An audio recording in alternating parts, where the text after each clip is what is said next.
Good evening, ladies and gents. It's week 12. It's the Irish NFL show. And unfortunately, Michael is out ill this evening. So it's just Lucky Day, Dusty Bottoms, and Ned Nedlander, otherwise known as the Three Amigos.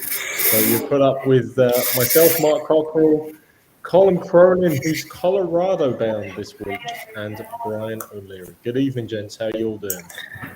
Very well, enjoying the Thanksgiving festivities. And yes, as you mentioned, Mark, I am in Denver currently. I can't keep up where Colin is at the best of times. I've had a few friends to me saying, "Where is Colin at the moment?" And I said, "As far as I'm aware, he's either in Colorado or he's on en route, and he's going to the game tomorrow." And again, he's fortunate enough to have accreditation. If I'm correct in saying that, Colin, you will be representing the Irish NFL show again tomorrow in Mile High after being in Chicago last weekend. Yes, indeed. Fortunate to have media accreditation. Hopefully, looking forward to maybe meeting some of the guests we've had on our show in the past, Benjamin Albright, Troy Renk, and people like that. But kudos to the Broncos, and kudos to my hosts here in Denver, who've been outstanding in terms of their hospitality. Now, Mark, do you remember when we were in London and we were in the media area for the Dolphins Jags game, and I happened to get a little bit excited about a particular play by Waddle, and you says to me, "Brian, you can't be celebrating in the media area." Well, good luck. Good luck with Colin tomorrow. Yeah. Good luck with that. I mean, he did bring home a nice little bet for you, Brian, so I could understand the celebration in one respect. But yes, I'm sure Colin will be suitably calm and relaxed. I mean, after all, guys, it's only week 12. It's suitably calm and relaxed already. No teams are on the bye, so we get a full slate. And, of course, we've had Thanksgiving, so we've had our bonus football on Thursday. And, look, just like something by Sergio Leone, we definitely had the good, the bad, and, my God, the ugly on Thursday. Look, I'll throw it over to the Denver dude you are now. You're the Denver dude, Colin. So I'll throw it over to you first to break down just what we saw on Thursday with wins for the Bills. I nearly said the Cowboys, but they didn't quite. The Raiders and, of course, the Bears just at the death. Yeah, the Bears at the death. It was interesting, I suppose. I had seen the Bears on the Sunday previous where they had been okay against the Ravens. Admittedly, Lamar Jackson, less Ravens, but they'd been okay. And the Thanksgiving game, I don't think inspired a whole lot of enthusiasm anywhere. I was in Michigan in the lead up to it. I don't think anyone had anything particularly kind to say about the Lions. And I think you saw that. They had the opportunity to win it, but to go from 2nd and 7 to 2nd and 12 to 2nd and 22 to 3rd. And they're an incredibly ill-disciplined team. You'd have to begin to ask questions of the dude, because it's not just bad play, it's bad decisions, it's ill-discipline. The Bears, obviously, in the lead up to it, there was all the stories around Nagy, but they escape with a win. So they go to 4-7 on the season. I mean, I would imagine Nagy's job is still hanging by a thread. But for the Lions, what's the positive that you can take from it? And I mean that having talked to people in Michigan all week and trying to find it. And I don't know, maybe some of our viewers can comment and say what it is, because certainly there doesn't seem to be a whole lot out there other than Penei Sewell, and that's about it. I've been a bit critical of Campbell throughout the season, and it doesn't surprise me. He's taken over the play call from Anthony Lynn. He doesn't seem to have given it back. Some of the calls at times were a bit strange, and here's what he was calling. And that last drive kind of summed it up. With an opportunity to finally get over the line and win a game, he just went drastically wrong. That tore down, but I got him ended up at 3rd and 29. Like, how can you go from a 2nd and 7 into 3rd and 29? And for the Bears, like a lot of Bears fans, obviously, I've got quite a few friends who are Bears fans, and I spoke to them on Friday about the game, and they felt for Nagy. Look, I think we all know Nagy inevitably going to lose his job at the end of the season. They felt that for him to have any chance, or I was supposed to take a little bit of pressure off over the coming weeks, they needed to win that game convincingly, and that wasn't the case. I mean, they got over the line more so because they were playing a very inept Lions team. If that was any other team, I felt on the day, the Bears wouldn't have won that game. So it certainly wasn't one of I'd say there was only one standout game of the three, Mark. Yeah, I'd agree with that, Brian. I mean, the Lions, I think, faced a 3rd and 29 and a 3rd and 32 at different points of that game. So they were very much in rewind at various times. But when you talk about penalties, and you talk about the one good game probably there was on Thanksgiving, the Dallas Cowboys missing their top 2 wideouts were involved in a bit of a shootout, it's fair to say, with the Las Vegas Raiders. But when they give up over 500 yards on defense, as well as over 100 yards on penalties, Colin, it's, Dak Prescott can do things, and he was doing things with a lot of a reduced supporting cast. But there was a lot to try and overcome in that game. Yeah, I mean, I think I saw a tweet. Somebody said that the Raiders will give Amari Cooper a game ball, and I thought that was quite telling. But look, this was the referee show. I mean, 28 penalties? It just seemed to be never ending, and I think we talked about it with Jimmy when he was on our Thanksgiving show about the officiating this season in terms of the taunting, the holding, etc., etc. But we also talked about how the viewing figures keep going up. And this was the case with this game. This was like one of the most watched games on American television since 1990, I believe. In fairness to the two teams, they did what they could. They put on a show. It wasn't their fault. The refs decided to take it over. If you're the Raiders, you're delighted. You're sitting at 6-5 despite everything that has gone on this season. And if you're the Cowboys, a season that began so promisingly, now following that surprise defeat to the Broncos, has suddenly completely gone off the rails. So they really need to rebound quickly. Obviously, they were down a few, but I can't imagine either of the Joneses are too happy at the moment. The NFL is such a quirky sport. I mean, the Raiders have lost away to the Giants. They lost at home for an improving Bengals team. They lost against a poor Bears team. And yet they go into Dallas, who are arguably supposed to be one of the hottest teams for the NFC, and pick up a win. That's when we were discussing this game, and I know we all felt the Cowboys would win, and we picked them. The last note I said on it was that the Cowboys haven't played really well on Thanksgiving for quite a while. And that's now 3 years in a row which they've lost on Thanksgiving. So there's always that added pressure with being Thanksgiving and the fact that they're kind of always the prime time game in the afternoon. And will they get over the line against a Raiders team that will, give them an opportunity, and their defense is not on their game? Derek Carr will find ways to, get the ball down the field, and that's what happened. It was probably one of the better games we've seen for quite a while. I really enjoyed it, and as a Giants fan, it was nice to see the Cowboys not win. But yeah, I agree with Colin that there were so many shocking calls. That one of Derek Carr in particular, the roughing the passer, or even Mike Parsons came out the next day going, anybody who knows me knows I'm not a dirty player. I literally bumped off him. It was an accident, and for that to be called. I think he got the first down anyway, but the fact that it was tagging on another 15 yards, and it was ridiculous. And even the one at the end leading up to the field goal, that won the game in overtime, I felt that was a little bit harsh as well, that pass interference. He wasn't looking. That's probably what swung it in the Raiders' favour, the fact that he wasn't looking, but it didn't look like it was a pass interference. And then I thought the actual end of the game was quite funny because numerous times they tried to get in for the block and they went offside, I think 3 times in a row, never really giving up a force down. And then Tony Romo said, this is a strange decision, maybe we should run 2 more plays, to get even closer. But the play itself at that stage was closer than an extra point, so without Tony coming out was great. Well, I mean, great nuggets of information. Tony was trying to reverse curse them into doing something really stupid, I think. I know where he was going with that. I like Tony Romo far more than you do, Brian, but I mean, that game was certainly an example of him being even more biased than Phil Simms used to be on Giants games, to be fair.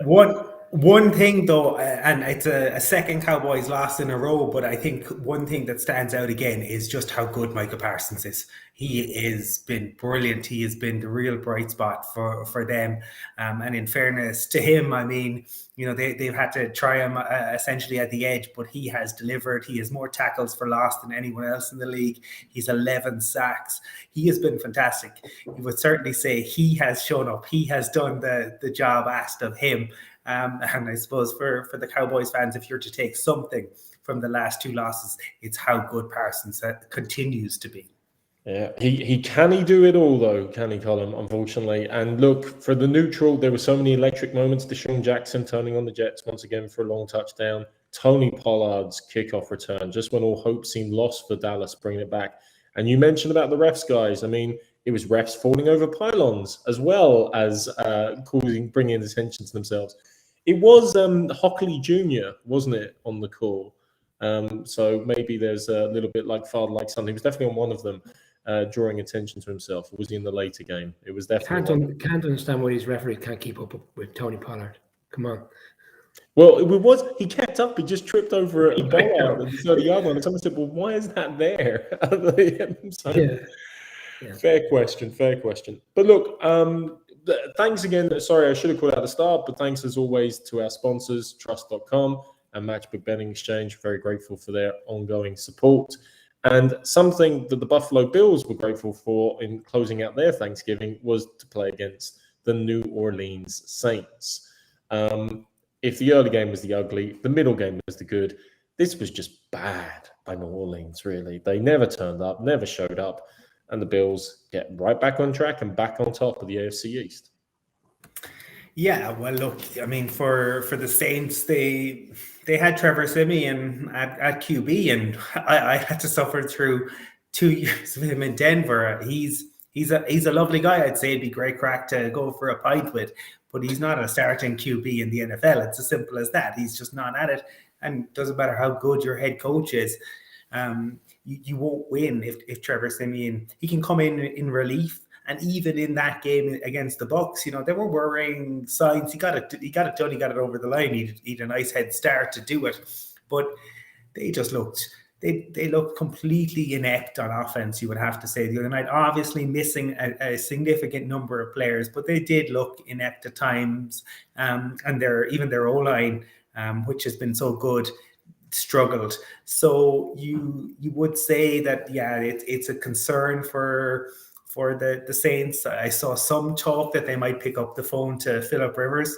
I think they need to do something because they cannot continue with Trevor Siemian. For the Bills, it was a great win. It was a really good performance from them, I thought, on both offensively and defensively. But look, losing Tre'Davious White is an enormous blow. To lose him, your lockdown corner, to an ACL injury, that's definitely going to hurt them as we move into the latter part and the playoffs. Yeah, I was going to make that point, Colin Stormy Thunder there, that, it's the win has come at a loss, because he's such a significant player, and that defense that's greatly improved this year in large parts were down to him in the secondary. They've only given up 7 passing touchdowns this year from where they were last year. And look, we said on the show the other day, we felt this was a nice rebound game for the Bills, having lost in the manner in which they did against the Colts last week. So it went very much as we expected. And for the Saints, yeah, and we made that point on the show in Thanksgiving when we were previewing the game, that Trevor Siemian is what we expected of him. He had that one-off game when he came in against the Bucs, but teams have picked up this game, what he's doing. And Saints have the Cowboys next week, and as bad as the Saints have been, it looks like they'll get Kamara back for that game. So without him, he literally, the offense goes through him, and I think can be underestimated as well, the fact that Michael Thomas has gone for the season. As the season progressed, it's been clearly evident they don't really have any standout wide receivers as well, which has also made it difficult for the offense. But when you lose Kamara, you have no run game, you have no dangerous players down the field, with the exception maybe of Callaway, who was limited in that game. So it's a nice win. See how the Saints go next week against the Cowboys. And speaking of the Saints, and speaking of putting Thanksgiving in the rear mirror, if anybody hasn't checked out our Thanksgiving special as of yet, you'll find Thomas Morstead, the long-term Saints punter, now Atlanta Falcons punter just this week, along with Jimmy Triner from Sports Illustrated's column alluded to, and also interviews with the funny, articulated, intelligent, knowledgeable, wonderful, amazing Colleen Wolfe, and also Jane Slater, both of NFL Network, as well as someone who used to play for the next team we're going to talk about, and turning our attention to Sunday's games, Rod Woodson, who was a fantastic interview, one of the best probably we've ever had on the show. Obviously ex-Steeler, ex-Raven, ex-49er briefly, and ex-Raven and Raider, sorry, I meant to say. But, as I say, he's mostly known for playing for the Steelers, and turning our attention now from the past into the future. Steelers at Bengals, guys, kicking off the Sunday afternoon slate. I mean, for all that these teams are messed up, it's still a 5-4-1 team against the 6-4 team. Two teams with winning records. But somehow I think of that great Triumph Trophy in The Great Escape when Steve McQueen is trying to escape and he's trying to kickstart the motorcycle, and just get that engine running again. This feels, Colin, like two teams who need that kickstart. They need to reliven up their campaign and their season in some way. And this is a big game for both of them. Yeah, I mean, look, the Steelers are relying, I suppose, on the knowledge, know-how, and experience of Big Ben and Mike Tomlin to get them through. Obviously, when Big Ben was out, they managed all of 16 points against the Lions in that tie. And then in their last outing, they scored a whole lot of points against the Chargers, but couldn't get it over the line. They came back into it late on. It looked for a time that the Chargers were going to throw it away, but the Chargers got over the line. So it isn't certainly a vintage Steelers outfit, but it is a Steelers outfit that at times Big Ben can roll back the clock, and at times, they can get to the opposition QB and they can make plays. This is, I suppose, going up against rivals in the Bengals. I mean, if you look at the history of this, it's the Steelers. I think they've won almost twice as many games as the Bengals in terms of the history of this meeting. But for me, the Bengals have issues, I think, in terms of their defense. I think they're a defense that gives up big plays, but I think that I don't know if the Steelers have enough. I think there are issues with their O-line. I think Big Ben isn't what he used to be. I don't know if they'll be able to take advantage of it. And what the Bengals do have now is in Mixon, they have a really good running back. And in Burrow and Chase, they have a combination that can, make magic happen. So I do think this will be close. I think it'll potentially be closer than the meeting earlier this year where the Bengals won by 2 touchdowns. I don't know if it'll quite be that, but I'm going to go with the Bengals in this one to move to 7-4. Can Mike Tomlin make magic happen? Of course he can. We know that, but I think the Bengals will just about edge it. Yeah, earlier in the week, I had a fan who's not related to either of these teams say to me, how did Big Ben's numbers become, how did he finish with so low, his numbers on Sunday Night Football when the game was such high scoring? And I said, the majority of that was down to the fact that 3 of the touchdowns in which they scored were down to the fact that they were given the ball with very little yards to make up between the punt, the interception, and there was 1 or 2 others where it was the punt and there was return. So Big Ben didn't have the right game. Steelers fans will keep latching on to the fact that he's not throwing interceptions anymore. But I mean, he needs to be doing more, and that's where I see it being difficult in this game. Because if you look at the Bengals' offense, 4 of the last 5 games they put up over 30 points, with the exception of that game against the Browns a few weeks. And if they come out and have a game like that, how do you see the Steelers keeping up with them, all things equal? So I find it very difficult to see that. It's interesting to see that Chase, even though they've been putting up the numbers, Chase's numbers and yards has completely dropped off compared to where he was at the start of the season. The last 3 games, he hasn't gone for more than 50. So I don't know if it's a case of teams that double cover or containing him, but it'd be interesting to see how he gets on this week. But for me, I'm with Colin on this. I think the Bengals will have more than enough to win this game, especially the fact that they're at home. Joe Mixon's having a really good season, and he's on a career path at the moment towards 1,620 yards, and that would put him second in all-time records for running backs. And the first guy did it in 1986, so that's showing how far we are in terms of when the last one they've had a really significant running back of note, and he's really consistent. So for me, he'll have a game and the Bengals will win. Ernest Bayer, if I remember rightly, was the Bengals running. Wasn't it him back then, the Bengals? It was Brooks. Anyway. Brooks. What was that? I can't recall the first name. The second name was Brooks. Brooks. Okay. Well, yeah. Not Brookside now, Mark. Just Brooks. Not Brookside. That was different. Phil Redmond wrote that. That's true. Okay. Well, look, no better man than Mike Tomlin to break this down. He's described this as an elimination game. He said every game against an AFC North opponent now for the rest of the season is like an elimination game. And you've got to admit his skepticism on this one is particularly warranted. The Bengals have already beaten them once this year by double digits indeed. And so if you're looking at this from a Steelers side, you're potentially going to be swept by the Bengals for the first time in 12 years. And that will create a fair amount of gap between the Bengals and the Steelers, with the Ravens flying high as well, puts them really in the mix, not anymore for the AFC North, but frankly fighting and scrapping and clawing for a wild card. If they win this, their hopes of a division title still abound, even obviously after the last 2 disappointing weeks. The problem for me is the Bengals have been healthy and probably the healthiest of the AFC North teams going forward, whereas the Steelers, especially in the last 2 weeks, we haven't talked enough about the fact TJ Watt's been injured, Joe Hayden's been injured. They've had injuries all along the defensive line with Tuitt as well as Tyson Alua. Minka Fitzpatrick's missed some time as well.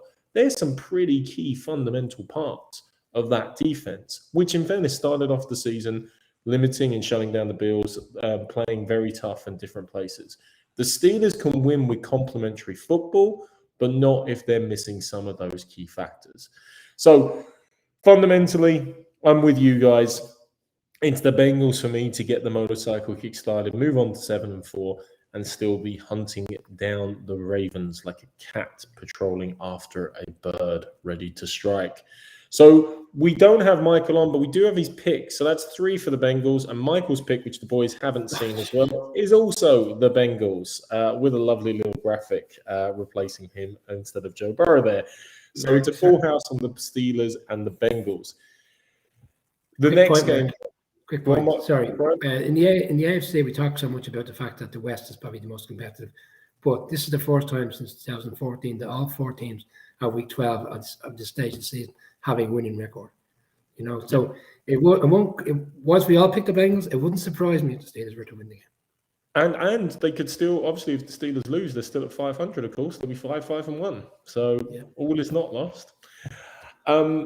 I mentioned about a couple of movies early on tonight. There is obviously a contrary point to the Oscars, guys. You've heard, of course, of the Razzies or the Golden Raspberry Awards.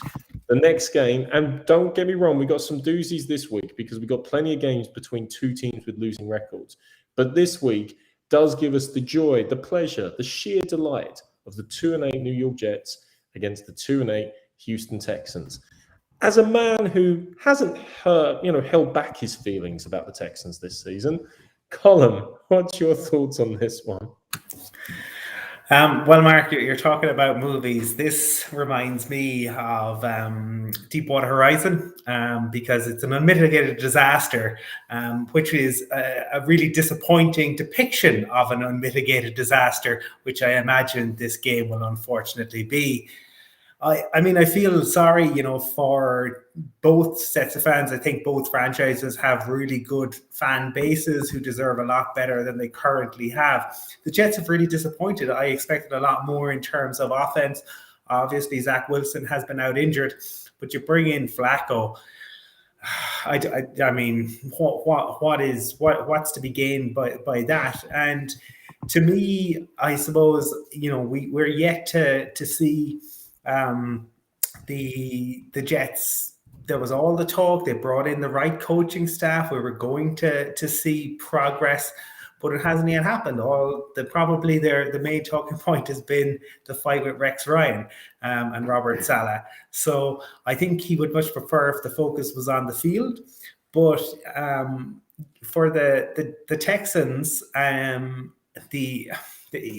there's so much wrong. There's so much wrong. But in fairness, Mark, you did say back in our preview show that Trod Taylor would be the right guy, and so it proved last week. They managed to overcome the Titans, who seem to make a habit of losing to really terrible teams. And I think this. I actually think the Texans should be favorites for this. I think they should win it because they have in Trod Taylor, they have a guy who is capable of playing in the NFL. We have yet to see Zach Wilson. We know he's full of potential. We know he can make the step, but will he? That's what ultimately it comes down to. And for young QBs, it's not just the ability. It's where you find yourself. Do they put the scheme around you? Do they play to your strengths? I don't think the Jets have done that at all with Zach Wilson. And he has yet to take the step up. And I just think that the Jets have been so poor, like historically bad on defense, that I think the Texans might win this one 14-7. Well, you expect them. You think they should be favourites, Colin. They are favourites, 2.5-point favourites. So in the bet more, that means they got to win by a field goal to cover that line. Tyrod Taylor's 2-2 this season. He's played games, Colin. So, Mark was kind of, I wouldn't say he was positive on him at the start of the season in week 1. He was just making the point that he's a good game manager. And I think I followed up by saying he's the kind of guy that will win them 4 games this season. When they're halfway there, 2 wins. Interesting to see how Wilson gets on. He's coming back in this game after being out for so long. And there's been the Mike White experience for which lasted a week, where he was the next coming. And then obviously Joe Flacco was playing last week, because the narrative is we can't have White having another good game and making more of a storyline in New York. So the real quarterback for the long term is back. And I'm going to go with the Jets. I have a sneaking feeling that we're going to see something come out of this game where the Jets have a really strong performance in offense, which is probably not expected. Bear in mind they're missing players. Carter's gone for the next month. He's been a really good lively running back for them. But for me, I just have a sneak for the Jets in this game. I mean, the fact that the line is 2.5 points, the bookies don't really know where it's going to go. And it's kind of an easy game. You're going in an away game. The crowd won't be too, into it. I'd imagine it's not like you're going into all these different away games where the crowd are going to be on top of you as much as the defense. So it'll be a nice game, and I think the Jets will find a way to win. Yeah, Brian, you say it's an away game. I think for both these teams, maybe being an away game or going to away games at the moment might be a positive, because it will only take about a quarter for your home crowd to be on your back, and that type of pressure only exacerbating. Look, for me, this is all about a numbers game, because it's all about a lottery. And if there's a few key numbers that people care about at the moment. And forgive me with the Thanksgiving games, maybe they've got out of whack a bit, but the Eagles at the moment, your lucky numbers are 8, 11, and 16, because they're where your your 3 first-round picks are falling. Giants, as Brian I'm sure knows, is 6 and 7. That's nice, having 2 in the top 10. The Texans are sitting at 4, and the Jets are sitting at 2 and 5 at the moment. This game is purely the only interest level for me in relation to this is who's going to mess up their draft position more, frankly. And, for various reasons, we've talked about teams playing hard. We talked about the Texans playing tough at times, lots of consistent veterans at different stages. We've talked about the Jets and the ineptitude shown at times, but the Mike White experience being an interesting journey, to say the least. The Jets actually don't have a bad set of wide receivers, and they've got in Zach Wilson someone that can get them the ball as long as he stops throwing it to the other side. Really, I don't care that much who wins the game, but I just think that the Jets' history is always that somehow, some way, they manage to mess up their draft position and hurt themselves more when they could help themselves. So I've got the Jets winning this game as well, purely out of they will mess it up worse than the Texans will in the longer run. They will win the battle but lose the war, fundamentally. What I would say on the draft situation, we're getting into draft talk now. It's scary. We're at week 12, but because they don't need they shouldn't need a quarterback next draft, and there doesn't seem to be a lot of good quarterbacks coming into this draft. If you're picking in the top 10, you should be getting 2 really good players. If they pick. But we haven't talked a lot about it, but the general noise is that this isn't a great quarterback draft. Yeah. And you're talking about the Detroit Lions, who don't have Jared Goff as a long-term solution, let's be fair about it. And potentially at the moment, the Jets sitting at number 2. Well, at what point do you say maybe we go and we Josh Rosen, Zach Wilson? I know they won't, but it's good to stir the pot a little bit. All right, that's our picks in for this game. Michael's pick for this game between the Jets and the Texans is the following. Who cares? Well said, but he's gone for the Texans ultimately. Look, let's move to something more positive. 2 teams with with winning records. And back in the day, if you ever said the words Tom Brady versus the Indianapolis Colts, you'd be talking Avatar, you'd be talking Avengers Infinity War, total box office blockbuster. It's not quite at that level, but this is a pretty interesting game, Bucks versus the Colts. 2 teams who obviously still need to win, both with winning records, both looking odds on for the playoffs, and intra-division as well. So maybe even a loss doesn't hurt them too much on tiebreakers and the like. But both will be looking to win. Colin, stuttering Bucks, surging Colts. How do you see it going? Yeah, I think this has the potential to be a Michael Bay movie. The opportunity for it to be very explosive, but could it disappoint? Potentially that too.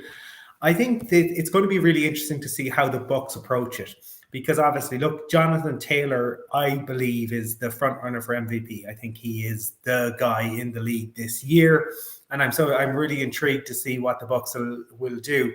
They're supposed to have Vita Vea back potentially, so will they go all out to kind of stop the run? If so, I think that the Colts are actually equipped enough to take advantage of that. So, but we know the Bucks can be explosive, and we know the options that they have, and Gronk is back, and I think the way that you get at this Colts team is over the middle. So having Gronk back is a huge boost for them. I think this is a coin toss. I really do. I can make arguments for both of these teams. If this is the playoffs, I'd absolutely go with the Bucks, and or if it was. But I just think the Colts have to win this game, because they're in a real kind of do or die situation. I don't think the Bucks are at that point yet, because of the division that they're in, because of the Saints losing on Thanksgiving. I'm going to go with the Colts. I'm not going to be surprised if the Bucks win, but I'm going to go with the Colts because they have their line back, and they have been that they are so strong. When they have their line, it does make it much easier for Taylor to those gaps. So I think this will be an intriguing game. But yeah, I'm going to go Colts, and they go to what, 6-5 after this. I thought there was 6-5 now. Anyway, we'll check that. I think it'll be 7-5. I think, yeah. 7-5. Yeah, it's a fairness. If they come 7-5 where they are, bearing in mind where they start the season, it's a great turnaround by the team. I was looking at the stats, and some interesting things stood out for me. The fact that Bucks haven't given up a touchdown to a running back, nor 100 yards plus to a running back since week 14 of last year. For them to go this amount of time and not give up that, those numbers are a touchdown is quite significant. The way that defense is, it's really strong. And you'd argue that that's the main point of the team, because Brady came back on Monday night, and the game on Tuesday, Wednesday was discussed more so around the inept of the Giants team rather than what I felt was an average Bucs performance. So they came back off two difficult losses and won the game. And I saw people on Tuesday suggesting Brady seemed very annoyed at the end, and he was a bit dismissive in his interview, and they felt he wanted to put more points on the Giants. I think he was more disappointed with the manner of their team. They stuttered a bit at times in the game, and okay, you got taken out with 6 minutes ago. I wasn't taken back in any way, but the Bucs still feel that they're not at the level they were last year, and they're going up against a Colts team that are re-energized. They're winning games. They're playing for the coach. I agree with Colin. They need this game more than the Bucs. The Bucs have that division now at this stage, but the Bucs' focus is obviously trying to get up the ladder in terms of seeding. But for me, the Colts need to win this game, and I don't think it's against the realms of possibility that somehow they could find the Titans back in a mix of winning that division, because we'll come to that other game. The Titans have another difficult game this week. So for me, I'm going with the Colts, and Tom Brady will be left deflated at the end of this game. Yeah, well, Tom Brady is losing a few pounds one way or the other, because he still has had a limited wide receiver core. Antonio Brown won't be back till next week at the earliest.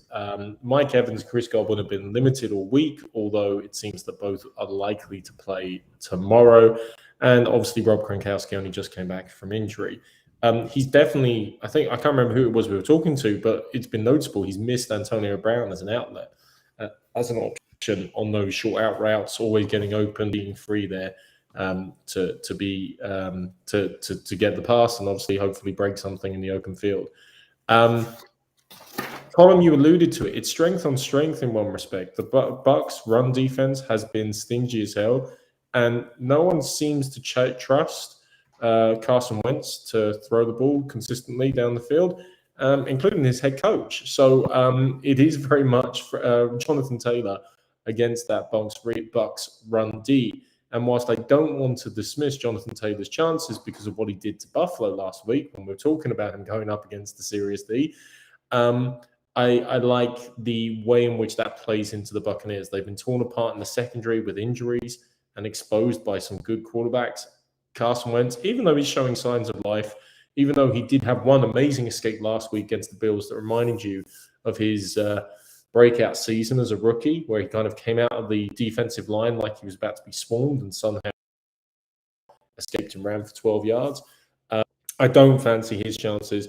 And in fact, I actually think the team that possibly needs this more in a weird way is the Bucs. They've had such a sporadic few weeks. They'll be reminding themselves, hey, we had this bad patch last season, but then we had to right the ship and drive on. And now they're at the stage where they have to be improving. They have to be driving on.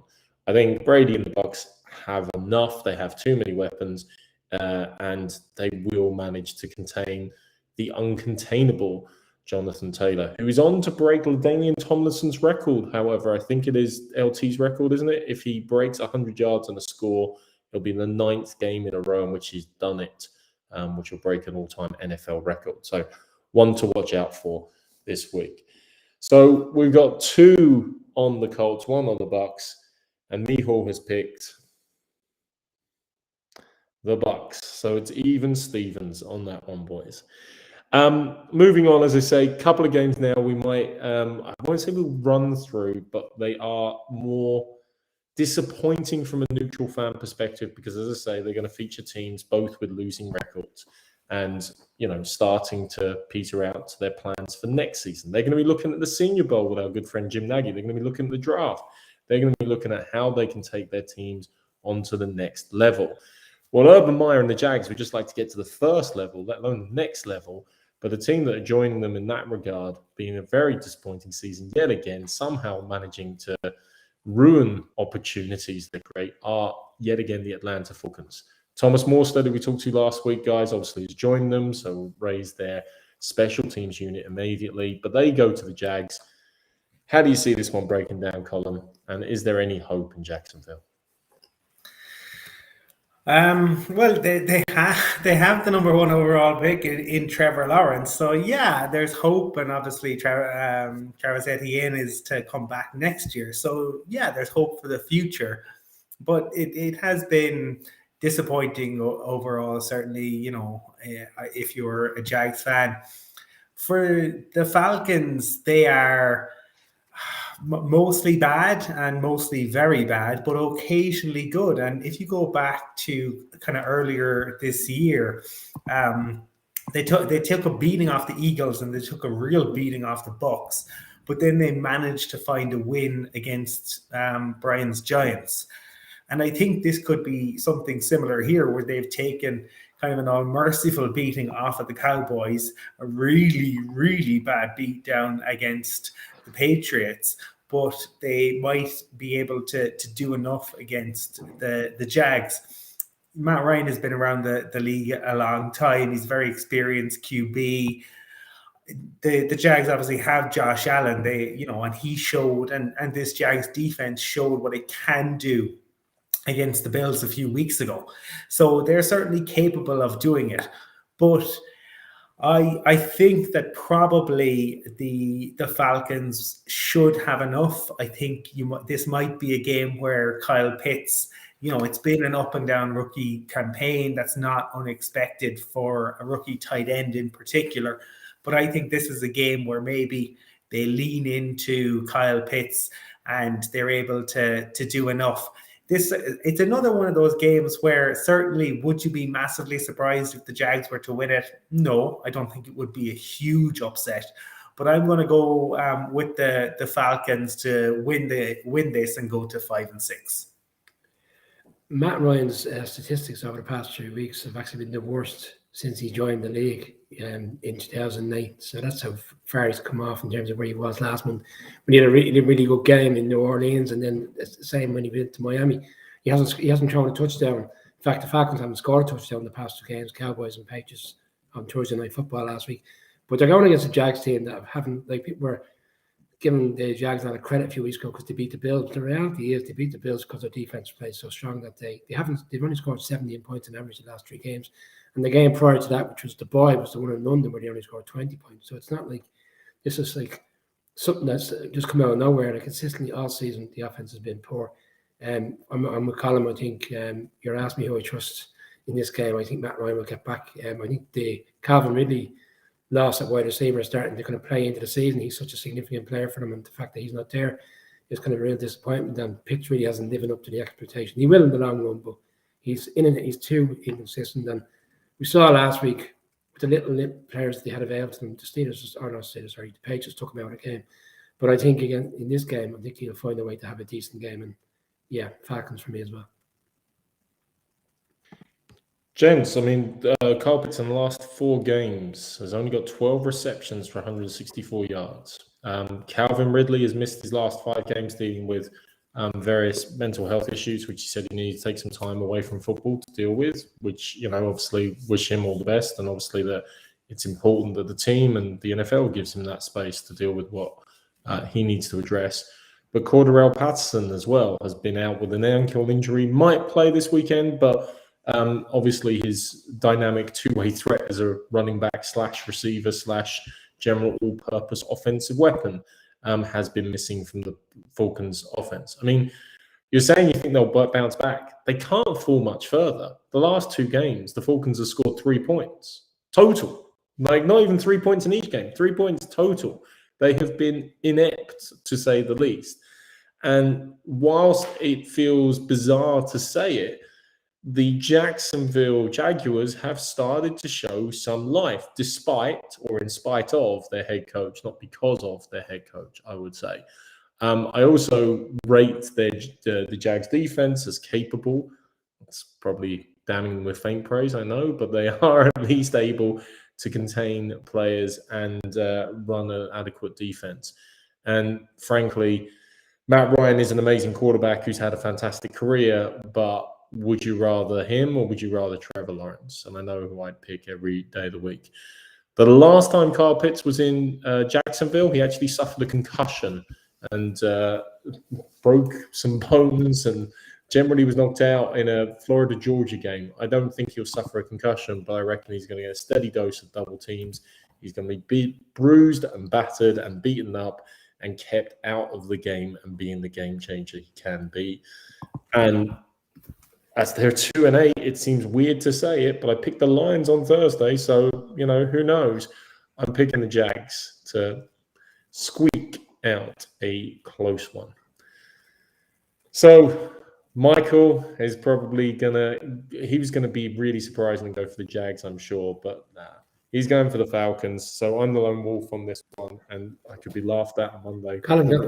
Michael got himself a nice tattoo, and looks at it in that photograph. Oh yeah, it's a really good one. I like it on the inside. Yeah. He's looking well. Well, gents, I said there's a few games between teams with losing records. The next one doesn't get a ton better, although certainly more intriguing teams, both for the future and even in present and what they've been doing. Panthers, obviously, they still have hope. They're 5-6. But they are playing the Miami Dolphins, who, started to lose hope. Then we're still looking at their schedule and how easy it is. And it's just this constant, if only. Again, I'm kind of getting back to the motorbike and maybe starting the engine, or a thriller movie where the motorboat just won't start when they're trying to escape the bad guy or something, Colin. I don't know if Brian Flores is going to escape. I don't know if Tua is going to escape long term. But the Panthers at the Dolphins certainly throws up a lot more intriguing scenarios and situations. And that's before we talk about Cam and CMC and all the other stuff on the Panthers side.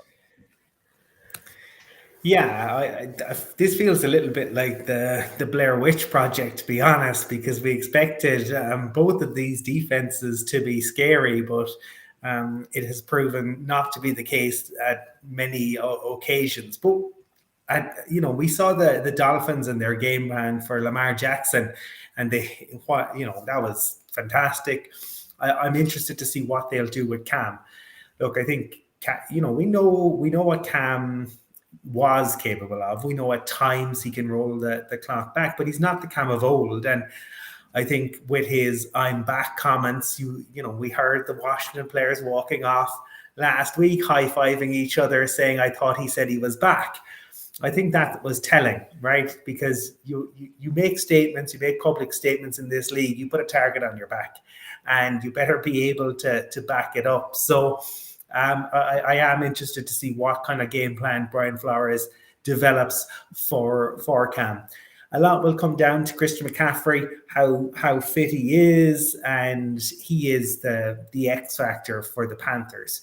When Christian McCaffrey is fit and he's able to play at full pelt, he's fantastic. He's capable of brilliance. But is he now ever capable of being 100% fit? Will he be able to play every snap, every down? And I think that's what they really need him to be, because they're so, they have others, they have Robbie Anderson, but so much goes through McCaffrey. I can make, again, this is another game where I say I can absolutely see the Panthers winning this, but I feel that the Dolphins have a little bit of momentum. I had favored the Dolphins prior to this season ever kind of getting up and running. I'm going to lean into Flores, that Flores has got them to a point where they are scheming for opposing QBs, and I'm going to go with the Dolphins. That's not said with a whole lot of confidence, though. When we were previewing the game last week, and we were talking about the fact that Cam has re-energized his Panthers team, and you could see all the players were buying into it in Arizona the week previously. I didn't buy into it. I said it's all about the Cam. It's the Cam show. And even last week when he scored a touchdown against Washington Football, he ran to the halfway line and started doing the Superman gag again. Just get off the field and celebrate touchdown with your team instead of going to the halfway line. And after in the end, he lost the game. So their offense, 200 yards. They haven't gone over 200 yards in 7 games. So Cam, PJ Walker, Sam Darnold. The offense hasn't worked probably since week 3 when they went into the Texans. And for me, the Dolphins team are on a bit of a good run. You look at what they've got coming up in schedule-wise, there's certainly more winnable games there for them, and they could put themselves in with a punter's chance. I think it's probably a bit late in the day now, but certainly enough for Flores to keep his job next year. He's won 15 games throughout November and December in his time.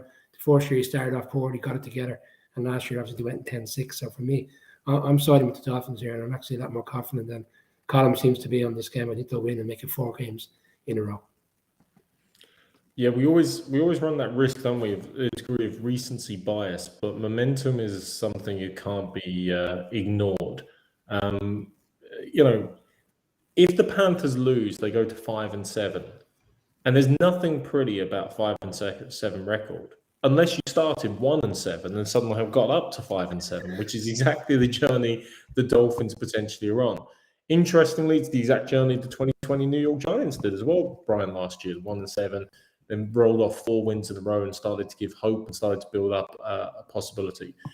These are 2 good teams trapped in a bad team spirit, bad juju, whatever you want to call it. I mean, I like the Blair Witch Project column because it feels like there's a degree of cursing over both of them. Talked about the refs at the start of the show. The refs could have fun in this game.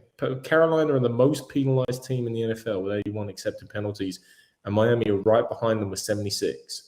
And both coaching staff say, we've got to improve that. Like, after 11 weeks to the NFL season, you know what you are. And unfortunately, it seems like these teams will continue to coach.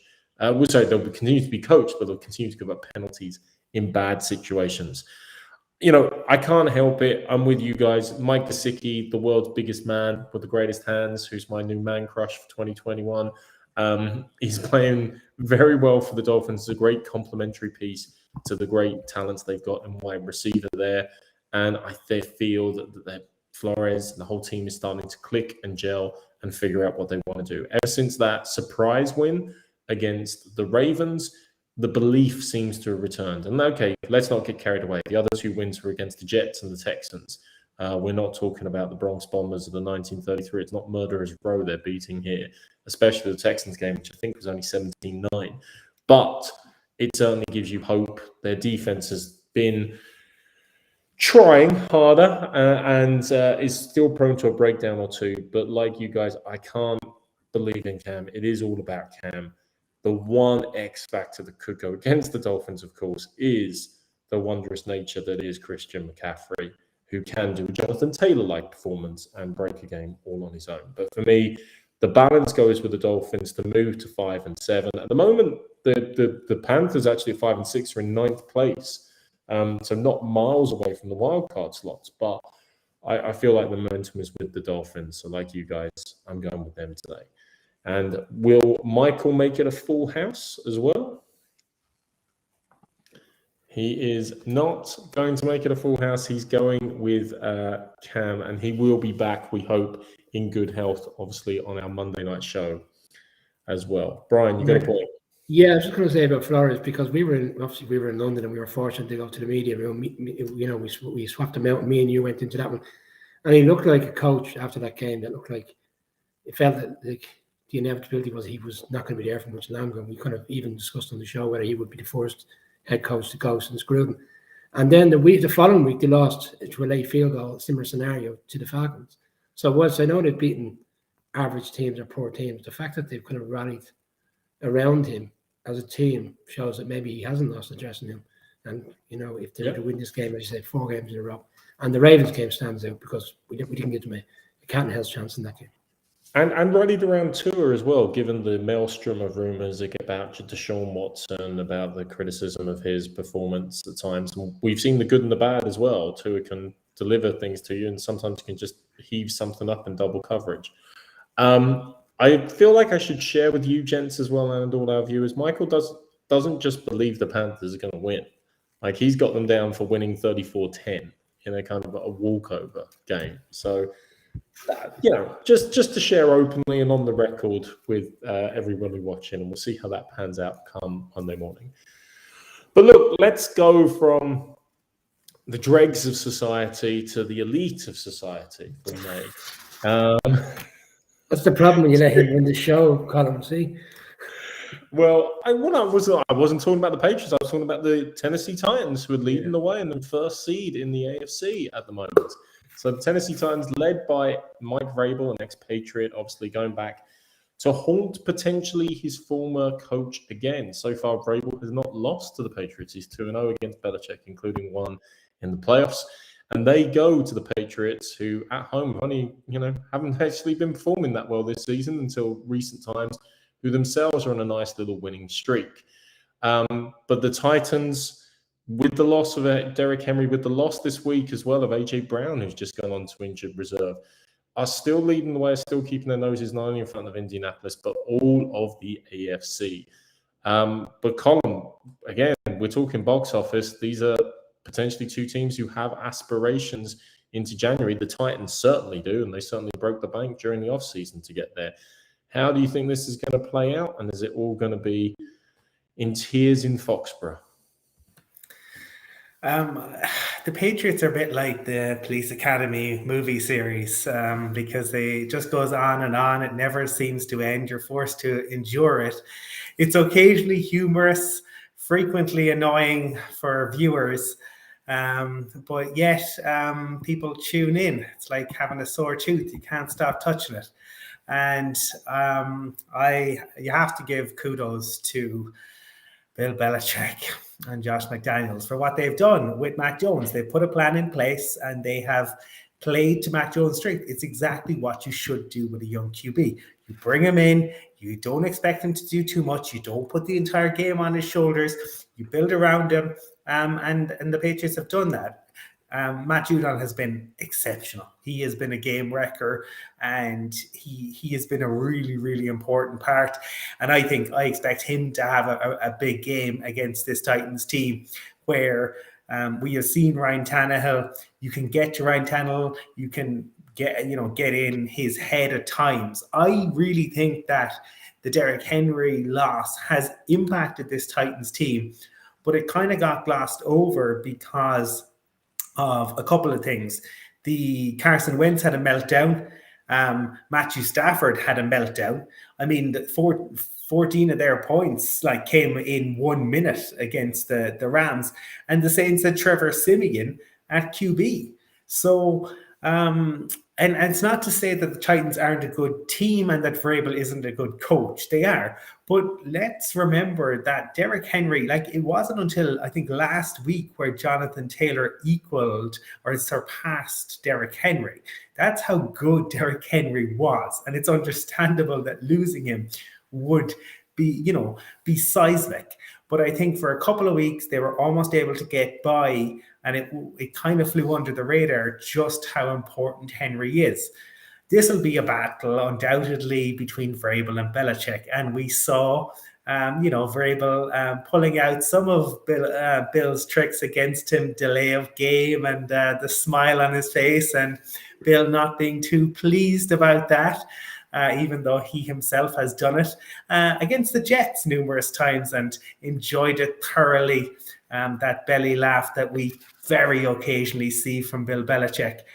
I'm going to go with the Patriots in this one because I think that they have I think that it was since the loss against the Cowboys, they've won every game since then. And they've won in a variety of different ways. Sometimes they've squeaked over the line. Sometimes they've put a beat down. I think Belichick has found a system that really works for him. Now, that is also dependent on Judon staying healthy, Mac Jones staying healthy. I think this will be a great game. I really think this will be exactly what we expect with Destruction Derby meets chess. But I'm going to go with the Patriots winning. There's two games that stand out in my mind for the Patriots this year, significant games, and they're both defeats, in fact, and for various reasons. So the Bucs game in particular, because the defense that night held a very explosive offense, with Gronk being the only one that was absent that night. Brown played and Evans played. The defense stood up and held that Bucs team, and they should have won that game in the end of the field goal. And then the game against the Cowboys, in which they lost, once they lost the game, they put up huge numbers, and Mac Jones kind of had a breakout game to a certain extent. So the confidence has been building since then. I think they're getting the Titans at the right time. The fact that, as Mark has called out and alluded to, the fact that they're missing so many players now, it's not just about Derrick Henry. Brown is gone. Jones really hasn't contributed much this season because of injuries. And it's hard to see, bearing in mind how much they struggle. Like Adrian Peterson has already been released, so he hasn't been the answer. And the guys that have stepped in have done average at best, and they got the Saints at the right time.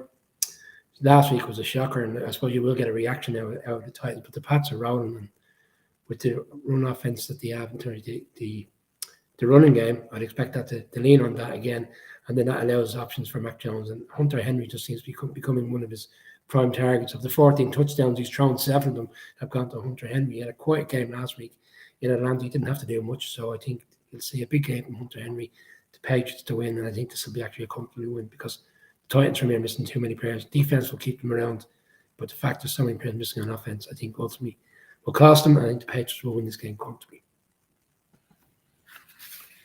If the Patriots offensive line can keep the pressure from the front four of the Titans and Mr. Landry in particular off, I think the Titans defense isn't anything spectacular in the back end, to be very frank. And I think they've been exposed on multiple occasions. But the front is impressive and is something to worry about.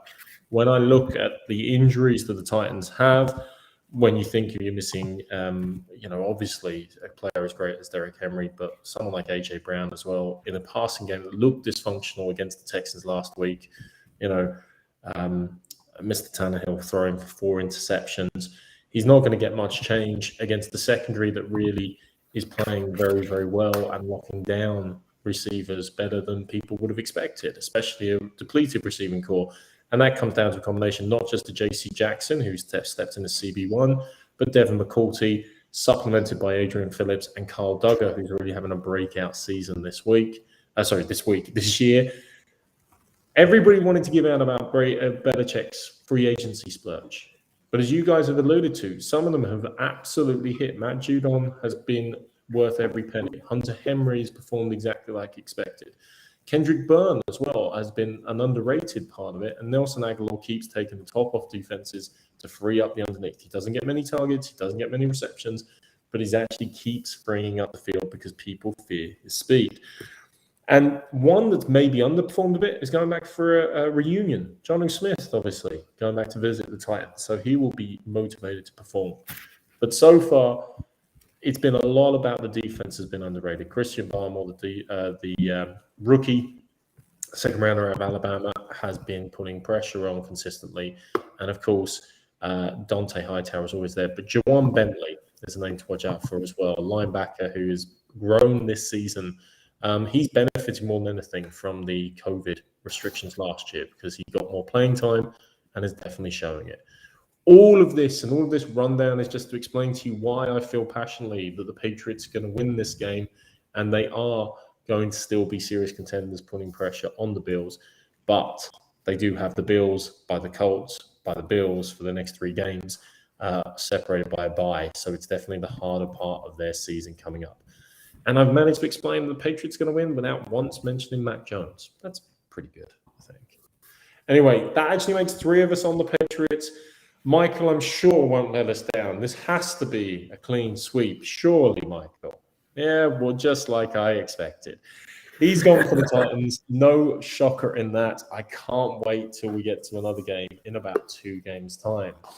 However, before we get to that, legend had it that this used to be a big game. This used to be one of the, key games of the NFL season. 2 massive TV markets, 2 NFC East divisional rivals. We can think of the Miracle in the Meadowlands 1 and 2. There's multiple games that live long in the memories for good reasons and bad reasons, Brian.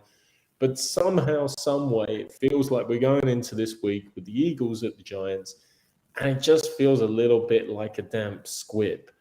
Or at least it would do, but one of the teams has serious playoff potential, at least. Colin, who do you think's got playoff potential and who's going to win this weekend? Do you remember in LA Confidential, Russell Crowe's character and Guy Pearce's characters hated each other? This is the Giants and the Eagles. They hate one another. This is Manchester United versus Leeds. This is England, Germany. Take your pick in terms of what this is. These are 2 teams who hate one another. And I know Brian won't like it, but Philadelphia have done a better job of looking at their roster and seeing what their strengths are and playing to it. Now, the Giants getting rid of Jason Garrett, maybe that'll help. Maybe Freddie Kitchens can shake things up. But offensively, the Giants have been incredibly disappointing. And Mark, in terms of if the Patriots, spending in free agency worked, the Giants didn't thus far. And it has to be, disappointing. But we see any given Sunday, the Giants have at times surprised teams and good teams, and the Giants have put it up to them. But certainly in the last game against the Bucs, it was a disappointing performance. I said at the very beginning, I thought the Eagles would be wonderfully entertaining this season. So they have proved. I didn't think they were going to be going to the playoffs, and I still don't. Realistically, I don't think that they will, because I think they are up and down. But I do think they have put a good plan in place around a young quarterback, and they, from a situation against the Cowboys where they ran it 5 times, they suddenly realized we're much better off running this football. And I think you will see plenty of big hits in this game. I think you will see plenty of passion. I don't know if you'll see a huge number of points. I go on the Eagles to edge it. But again, with Freddie Kitchens in for the Giants, are they capable of winning this game? Absolutely. But on a kind of a basis of probabilities, I'm going to go with the Eagles. But Brian, just before you cut in there, and Colin alludes to LA Confidential, I think this bit like Clash of the Titans is what it used to be, this great epic, and now it's more like War of the Buttons. But there's also a great indie film. There's a brilliant indie film you may have never seen called Test. Worth looking up. It's a very simple premise. 8 people go in for a job interview, and they're asked one question. And whether they get the job depends on whether they get the question right, and various things unfold. But this is simple. There's only one question that's relevant here. Is Daniel Jones the answer? I'm still not sure, Mark. And there's not a valid reason as to why, because the offensive line has been sporadic for 2 years. There's been too many injuries there. Then you get into the play calling this season, which has been abysmal by an offensive coordinator that was supposed to leave at the end of last season. Father Ted, do you remember that episode where Father Stone came to visit? And he had the incident on the golf course, or the mini golf, whatever you want to call it. And he's in the hospital, and he has the club in his hand, and I think his mother came to the hospital, and she goes, "Oh, sure, look, here's his calendar. He's been counting down the days to when he visited You made 10 field goals. Well, that's what Joe Judge has been experiencing for the last 7 months since week 17 last year.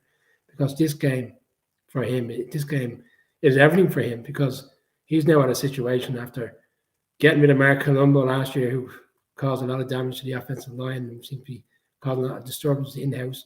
He's now got rid of Jason Garrett.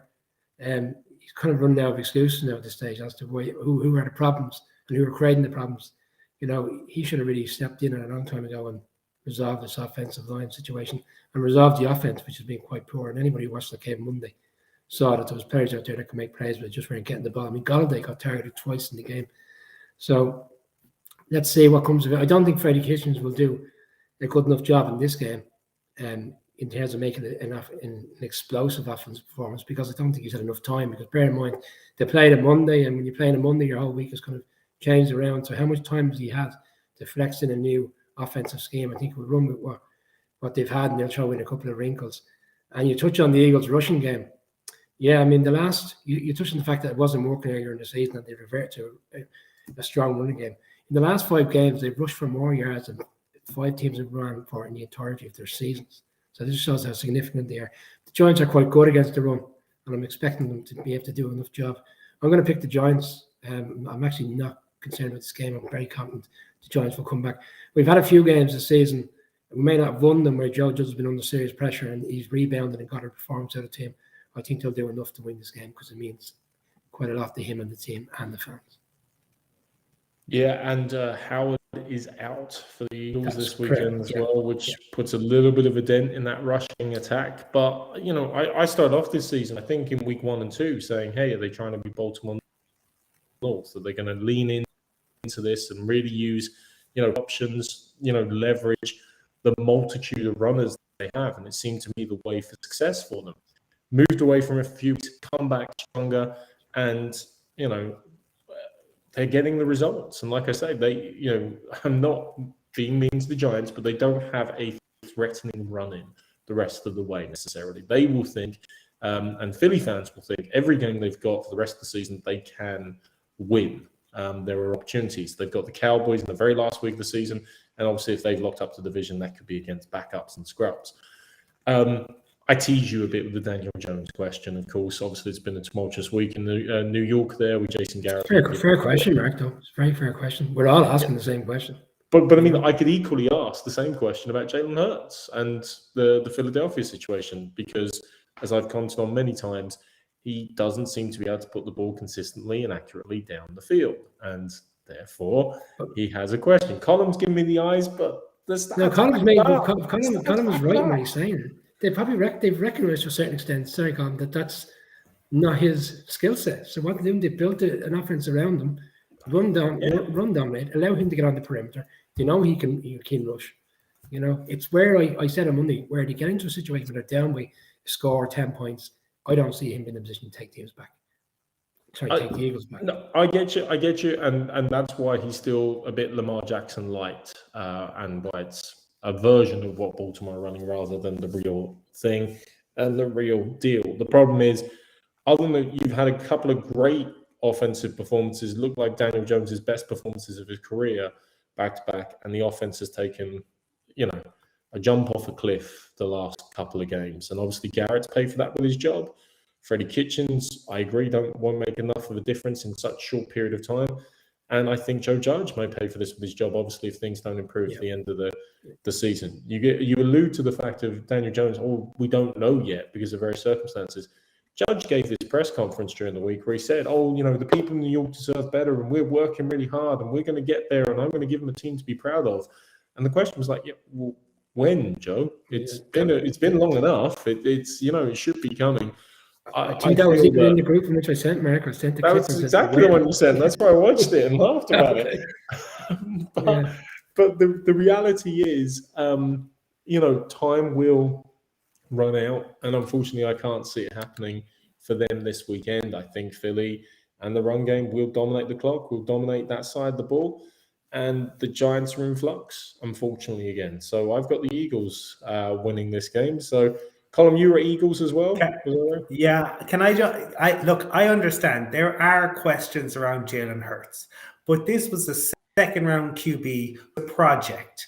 And in terms of where the project is right now, and there, this isn't a first round pick. This is a guy that they were taking a punt on. You'd have to be relatively pleased by the way it's turned out right now. Absolutely, there are things he has to work on, but we've seen the leaps Lamar Jackson has taken. Is Hurts capable of taking the same leaps? I don't know. We have to see. But the Eagles have certainly put the right plan in place, and given the QB class that's in place this year, I wouldn't be at all surprised if Jalen Hurts is the starting QB in Philadelphia next year. But look, he's got the second half of the season to really show what he's capable of. And, a divisional game against hated rivals, that's, the atmosphere we'll really see tomorrow. He'll be up against it. So it's going to be an intriguing matchup. Mark, sorry, one more point. So actually on Freddie Kitchens, but I'll give you 2 points. Freddie Kitchens, when he came in as the offensive coordinator in Cleveland that year, that was actually Baker Mayfield's best series of games in those 8 games when he was coordinator. He obviously didn't let him get the job. He wasn't good enough for head coach. And last year when Jason Garrett was out with COVID, Kitchens stepped in and called the plays, and that was probably arguably one of the most kind of explosive, but a little bit more expansive than what we've been used to seeing. So, if that's anything to go by, maybe we'll see a little bit more dynamic offense being called tomorrow. And then Michael Strahan's jersey has been retired at halftime tomorrow. And the last 2 times we've done that, we seem to have kept beaten. So the older fans won. So it'll be interesting to see how that goes. I'm trying to remember. Well, obviously we had the debacle with Sean Taylor's jersey in Washington, but Drew Brees was being honoured, I think, on Thursday at halftime in the Bills of the Saints, and someone else was having a jersey retirement. Was it the Broncos column? And they in the middle of a loss or something as well. So maybe jersey retirements are not the way to go this season. It doesn't seem to have a good run. My last comment is just, yes, Colin, Jalen Hurts is a project, but Dr. Frankenstein had one of those projects as well, and it didn't really turn out too well. Obviously, the monster. Well, I'd like to see any defense go up against Frankenstein. That'd be fun. The defense go up against the monster. The monster was not called Frankenstein. That was the doctor. Just to be well. I want to see Matt Judon take or Aaron Donald versus the monster. Good Michael's stuff. taking the Giants in this one. Just text me. I was going to say we haven't seen Michael's. No, I didn't think he would be. He's got the Eagles. He doesn't believe in Daniel Jones, so it's 3 against 1, Brian. But you lone wolf it away, brother. Look, the next game, we're going to have someone on site kind of watching. And Colin, Chargers at the Broncos, I have to ask you, you've gone all the way over to the US. You're going to be up there in media watching the game. Just how excited are you to be able to watch Justin Herbert in person? Yeah, look, this is I am, because I think Herbert is an absolutely fantastic QB. But I think that when I think of this game, Mark, and I mean, in terms of both of these teams in recent years, it is probably a little bit like the Star Wars prequels. They've both been hyped up, but either the QB for the Broncos has been Jar Jar Binks, or for the Chargers, various aspects of their team have been Jar Jar Binks. And, that is not the case, obviously, with Herbert, but is the supporting cast up to it? Can they stop the Broncos' run game? I think that'll be the key for them, because the Broncos have a 1-2 punch in Gordon and Javonte Williams, who finally they figured out, how to utilize the two. In terms of Herbert, Kareem Jackson is a concern. Shelby Harris is a concern. If the Broncos are without both of those, that would be enormous loss, and it would, open up, I suppose, opportunities for Herbert to look into the secondary. The Broncos have at times looked fantastic. At other times, they have been disappointing. You'd say kind of one of the brightest spots has probably been Justin Simmons and Patrick Surtain. But outside of those, everyone else in the secondary has certainly been disappointing. I think it's now or never for the Broncos and Vic Fangio. I think if they were to lose this game, the rest of the, you're really kind of done at that point, given that the Chargers would moved to 7-4, and the Chiefs are currently on a similar record. The Raiders won yesterday. I think it would essentially be the death knell for the Vic Fangio era in Denver. For that reason, I'm going to go with the Broncos, probably maybe with less confidence than I even have in the Dolphins. But I think being at home, and I think the fact that they've had the opportunity to have the bye to get maybe things figured out. Bradley Chubb could potentially be back. As I said here, I still don't think there's a full decision on that. So I think that this is a Chargers team that has a fantastic QB in Austin Eckler, has an outstanding running back, but has issues in terms of their wide receiving core and in terms of teams being able to run on them. I think the Broncos will be able to exploit that and just about do enough to win. It's funny, both games were alongside each other, the Giants, and this game, Colin was picking the Broncos, I'm picking the Giants. I'm extremely confident in the Giants. Colin seems a little bit pessimistic with his pick, but he thinks they got it over the line. Yeah, you touched on the two running backs, like 500 plus yards for both running backs this season. They've leaned on them, it's worked, and you're going up against the worst run defense in the league, 145 yards on average per game.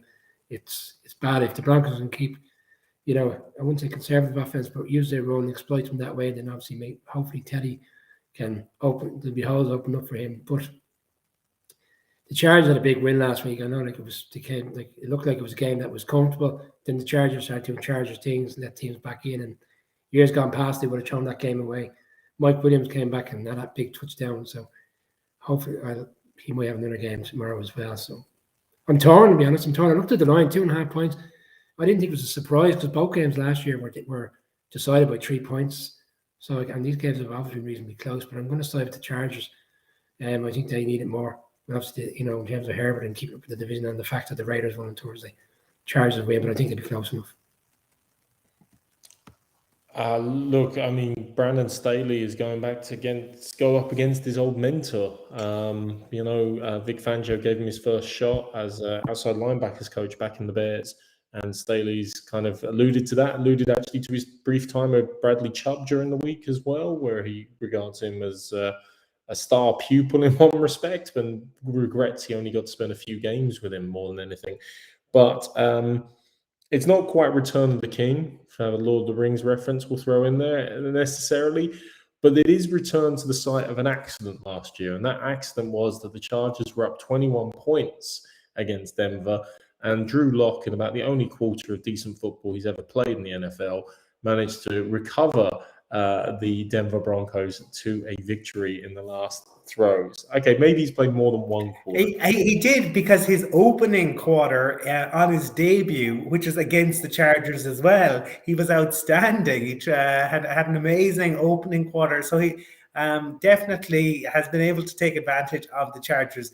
But yes, big disappointment outside of that. Yeah, it's just the 124 other quarters in between. I get it. But look, the Chargers will come back willing and wishing to avenge that.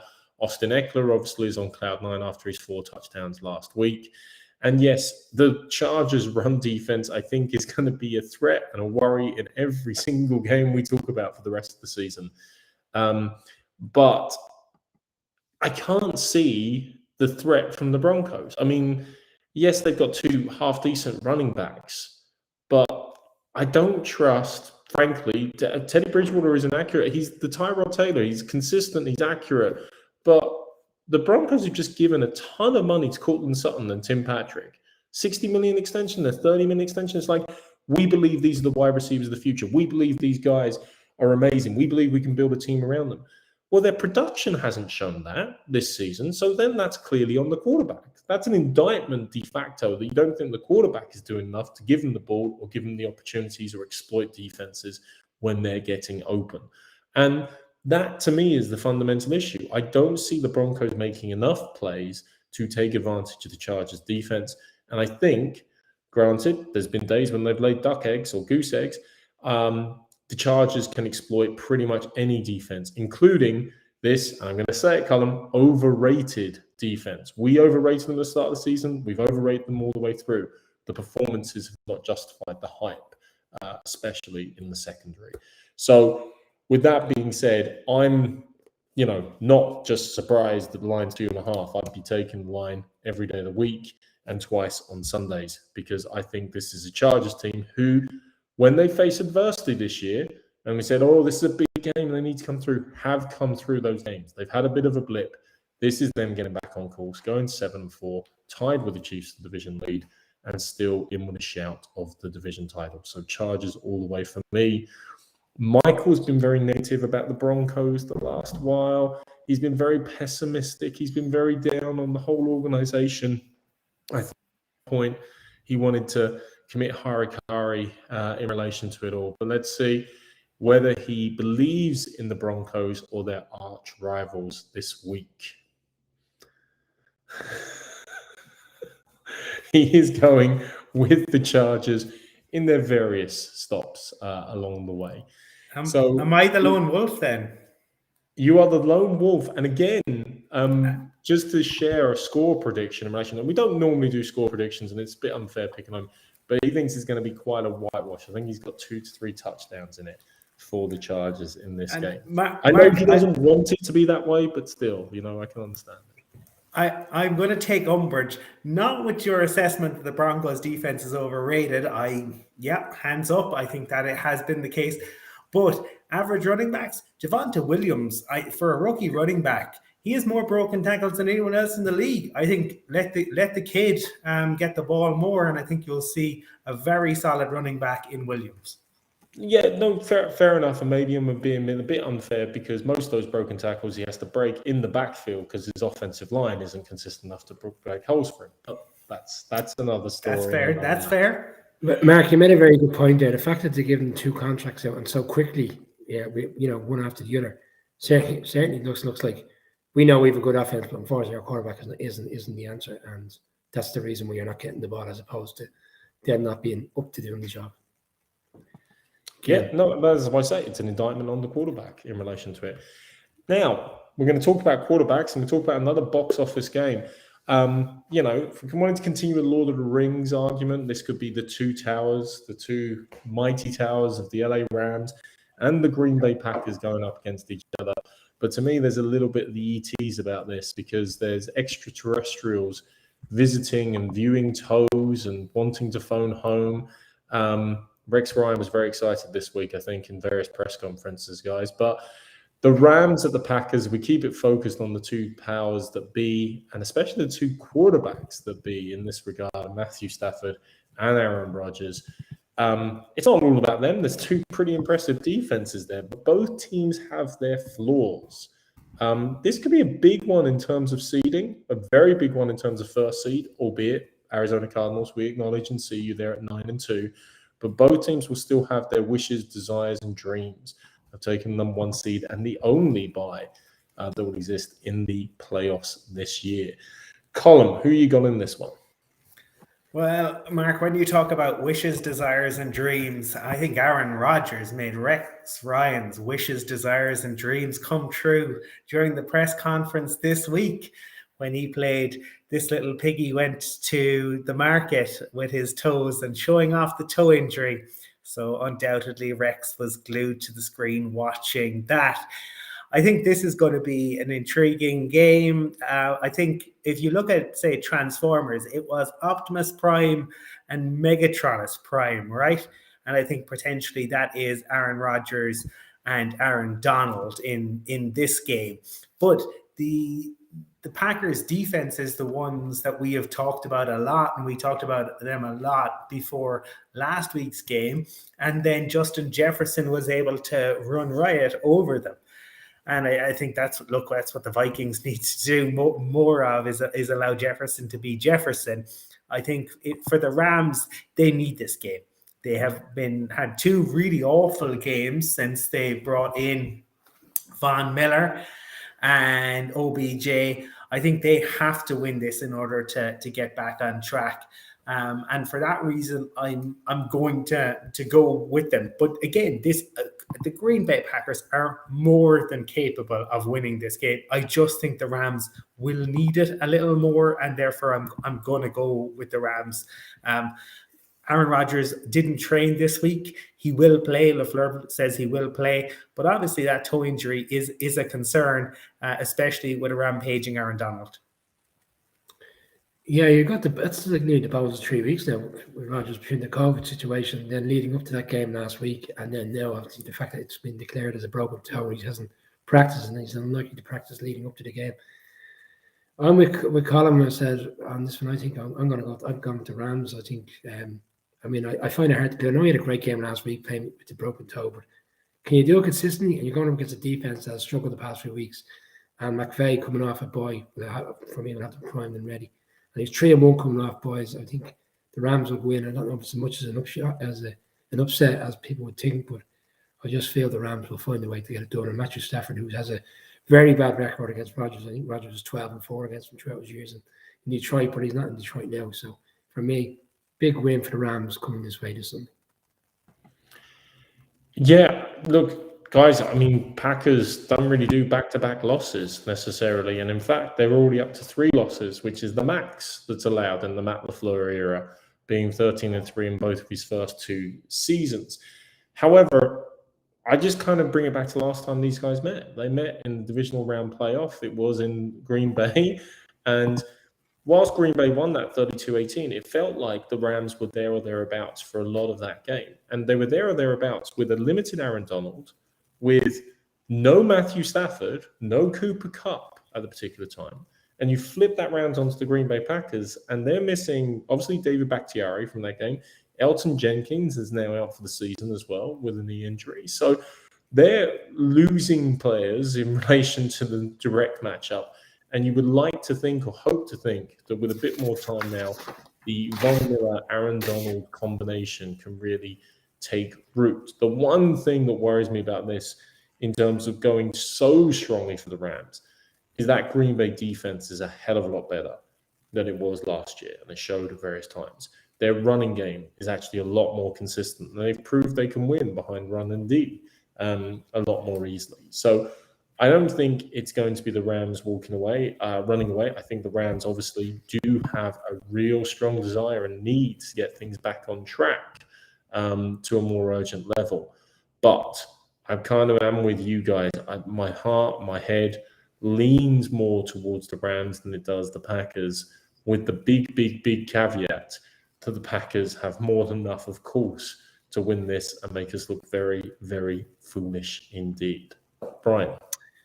Yeah, last week's game was very high scoring, so it didn't really come into it as a factor. But AJ Dillon played well, but he's not at the level that Aaron Jones, and Aaron Jones is doubtful for this game. They're not ruling him out. It's hard to see that he would play. This is the kind of game that, he would flourish in. That's why I think it's going to be one of those games. You see a scenario where Rodgers can go up and down the field on this Rams defense as in the same manner in which he did against the Vikings. I can't see it, and that's why I think it'll be a low-scoring game, and the Rams will do enough. Okay, the 3 of us have spoken, so big high-power game. We see it, the Rams, but there is different layers. Michael showing off his foot and saying the Packers. I can understand his logic. I can understand him going for it, but for me, it's a field goal in it for the Rams. Gents, one more game, then we'll do a little bit of the betting segment. The game, second last game, because we're going to do Sunday football as well, is one of the most intriguing for me because this has real dynamic wild card potential. Not only as tiebreakers, but both teams have arguably a bit of momentum, arguably a bit of an opportunity now to secure a place in the postseason. And both are, how do I put this nicely, confoundingly annoying, indecipherable, awkward, confusing. I mean, just think mostly of David Lynch's movies for the last 20 years, and you'll get most of the sense of them.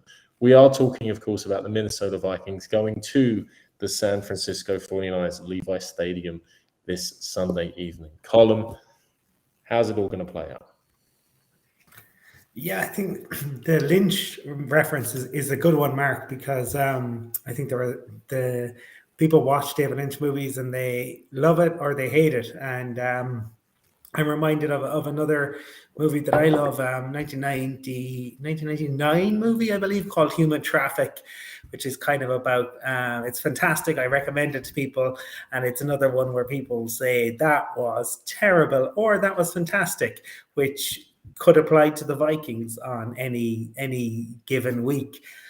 I think again this is two teams who we thought were capable of certainly going to the playoffs prior to the season.